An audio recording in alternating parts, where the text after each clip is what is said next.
What's up, y'all? Very future me here editing this video. Put it all together for you. I hope you enjoy it. 6.5 Creedmoor Christensen. I threw in an MDT Hunt 26 stock. I had a lot of fun shooting this one, so let's just jump onto the range.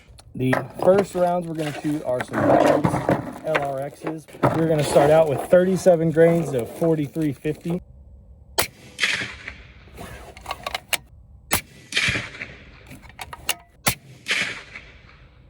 That's a crazy group. 2571, average 2565. That's a good one. Okay, next one is 38 grains of 4350.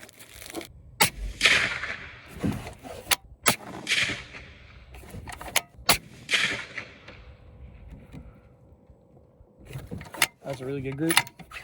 Average 2622. Brass looks good. Next up is 39 grains of 4350. Moving up the ladder a little bit. Both those groups are very good. This is all Hornady brass too. All right, we're in. Okay. 20.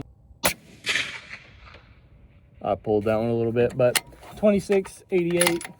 That group wasn't incredible, but it wasn't bad either. All right.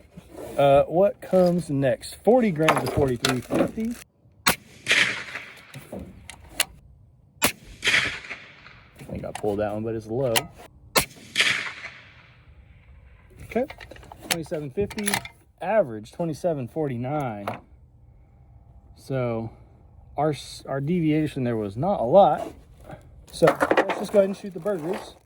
I've got 1, 2, 3, 4 of these. This one starts out at 93 of the 4350.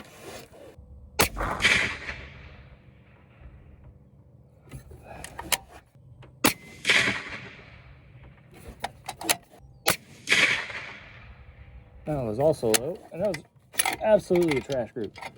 It was absolutely awful. 40 grains of 4350.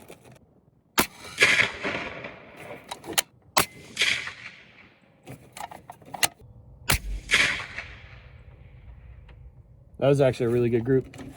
All right, 41 grains of 4350. I think the max load on this is 42.3 because I loaded under the max intentionally.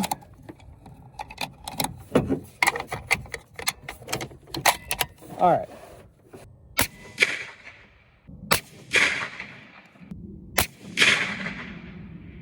That one was low. Didn't go for the crap. 2726.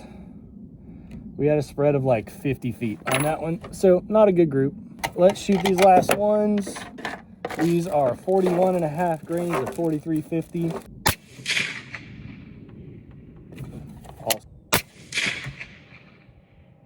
Also low. That's a pretty good group too. 2724, that was the minimum. Spread was about 12. Brass looks good.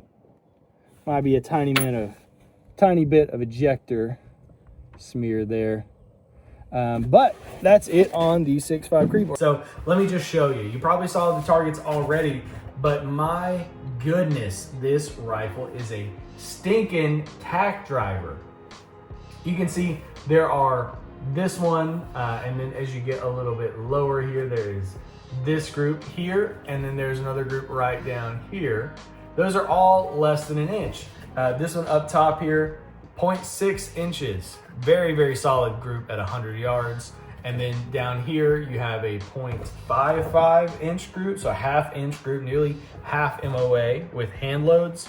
And then down here, you have a 6.4. So just as good, or slightly a little bit wider than this one up here, this one down here. So what did we do? Well, we had some Barnes LRX. I found them on Sportsman's Warehouse. They're 127 grain.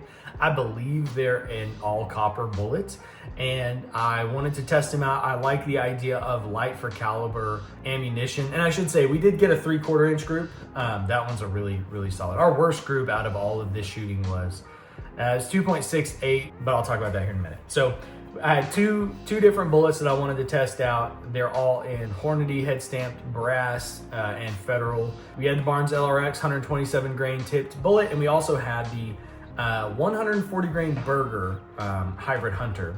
And one thing that I really just wanted to test was some alternative bullets. So with this particular rifle, I made some hand loads. So I did the beginner reloader thing where I just loaded up 50 rounds of something and didn't test it until months later. And it shot a 0.8 inch group at 100 yards. So it actually ended up being a pretty good load. In fact, I killed a whitetail doe with it at 432 yards this year. So again, just really confident in that particular round. Just to talk a little bit about the loads that we had that did really well. The two best ones for the Barnes bullet were a 0.6 inch group. That one had 37 grains of 4350, and the average foot per second were 2565. We went 1 grain up in 4350 and we shot a 3/4 inch group, and that one was an average of 2622 feet per second. So you had about 60 feet per second there added onto it. And then it shot 38 grains of 4350 for that 3/4 inch group. So another pretty good one. I would feel really confident hunting with that. We did go up a grain, so we went up 2 more grains there. We shot 39 and 40 grains of 4350. It did push the bullet a little bit faster. We had a 2.68 inch group with the Bergers. That was our first load at 39 grains of 4350. With the Berger 140s, it shot 2.68 inches and it drove at 2572 feet per second. Our worst grouping charge shot the best group of the day with a different bullet. So that just goes to show you these different bullet dynamics really do play into how different the bullets will perform under separate loads or under similar loads. So I'm just comparing the data here across loads and things like that. And I think what we're gonna find is with the 6.5 PRC project is cartridge overall length, speed of the bullet, how that bullet is performing, how is it grouping at a long distance. But in looking at the 6.5 Creedmoor, man, we got some really good groups out of it. I love it. We're gonna do some more load development for this, but I really wanna try and push this 127 grain bullet a little bit, see if we can find a higher node. Just to see if we can make it move a little bit faster. I want to load up a bunch of loads and I want to shoot them at distance for you. So I want to take some water jugs or some watermelons out to 500, 1,000 yards and see if we can hit them. We'll dial out and really try some fun long range shooting. Number 1, to test these bullets. Number 2, to test the load development. And number 3, I want to be able to see how much fun we can have with this round. So thank you for checking this video out. I really appreciate it. There's certainly gonna be a lot more right now. We're in the off season. It's always pig season in Texas. And so we might get to see a little bit of pig content. Hey y'all, thanks for watching. Appreciate you sticking around to the end of the video.